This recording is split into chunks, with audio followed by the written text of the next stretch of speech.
గతంలో వీరసింహారెడ్డి వంటి భారీ విజయాన్ని ఇచ్చిన దర్శకుడు గోపీచంద్ మలినేనితో ప్రస్తుతం ఎన్బీకే 111 ప్రాజెక్ట్ చేస్తున్నారు నందమూరి నటసింహం బాలకృష్ణ. ఈసారి బాలయ్యను పూర్తి స్థాయి మాస్ పవర్ ప్యాక్డ్ రోల్లో చూపించబోతున్నాడు మలినేని. ప్రజెంట్ ఈ సినిమా షూటింగ్ శరవేగంగా జరుగుతుండగా అభిమానుల్లో భారీ అంచనాలున్నాయి. ఈ ఏడాది దసరాకి సినిమా విడుదల చేయడానికి సన్నాహాలు చేస్తున్నారు మేకర్స్.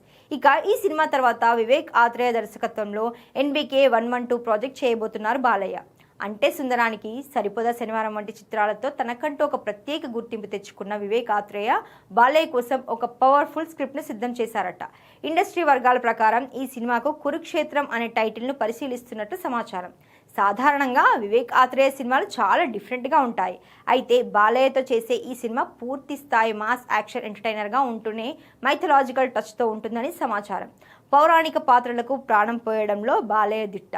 దీంతో కురుక్షేత్రంలో బాలయ్యను వివేక్ ఆత్రేయ ఎలా చూపిస్తాడనేది ఆసక్తికరంగా మారింది.